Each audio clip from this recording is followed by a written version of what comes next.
అజ్ఞాతవాసిలో మధురాపురి సదనా మృదువదనా మధుసూదన అన్న ఒక కీర్తన విన్నారా? చాలా అంటే చాలా అద్భుతంగా ఉంటుందండి ఆ కృష్ణుడి వర్ణన. ఇది ఊత్కాడ్ వెంకట కవి రాశారు. One of the major pillar of Carnatic music. అసలు దీని మీనింగ్ వినండి. అలా ఒక్కసారి ఆ మధుర బృందావనం గోకులంలో ఆ కృష్ణ పరమాత్ముడి వేణుగానం వింటూ వేరేస్తున్నట్టుంటుంది.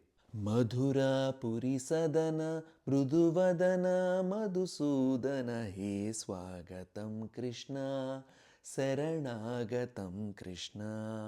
మధురా నగరవాసి మృదువైన ముఖము కలవాడ మధుసూదన అంటే మధుకైటబులు అనే రాక్షసుల్ని సంహరించినవాడు శ్రీ మహావిష్ణువు గనక అలా వర్ణిస్తూ స్వాగతం కృష్ణ, నీవే శరణం, నీ కృప మా మీద ఉండాలి అని అంటున్నారనమాట. ఇక నెక్స్ట్ లైన్స్లో ముష్టికాసూర చాణూరమల్ల మల్ల విశారద మధుసూదన ముష్టికాసూర చాణూరమల్ల మల్ల విశారద కువలయ పీడ.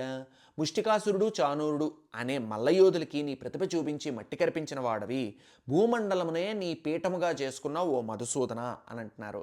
నెక్స్ట్ లైన్స్లో మర్దన కళింగ నర్తన గోకుల సురక్షణ సకల సులక్షణ దేవ.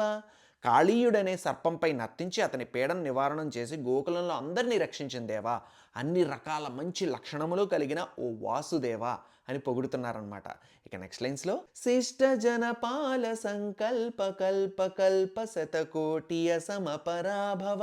మంచివారిని రక్షించాలనే నియమం పెట్టుకున్నవాడివి. అది ఎంతకాలం అయ్యా అంటే కల్ప శతకోటి అని అంటున్నారు. కల్పం అంటే నేను చదివిన దాని ప్రకారం 432 కోట్ల సంవత్సరాలు. ఇక్కడ 100 కోట్ల కల్పాలంటున్నారని అర్థం.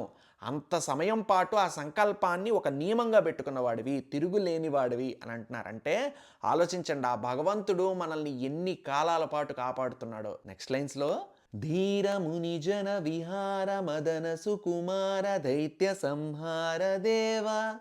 ధీరుడా, మునిజనుల మనసుల్లో విహరించేవాడా, మన్మధుడి వంటి సుకుమారుడా, దైత్యులను అంటే రాక్షసులను సంహరించేవో దేవా అని అంటున్నారు. లాస్ట్ లైన్స్లో మధుర మధుర రతి సాహస సాహస వ్రజ యువతీ జనమానస పూజిత.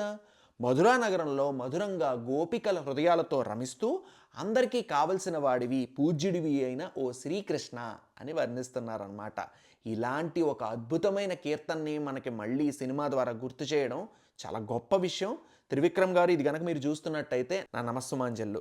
ఇలాంటి విశేషాలు మరిన్ని తెలుసుకోవాలందా? మరి ఫాలో అయిపోండి వెండితెర వాకిట్లో.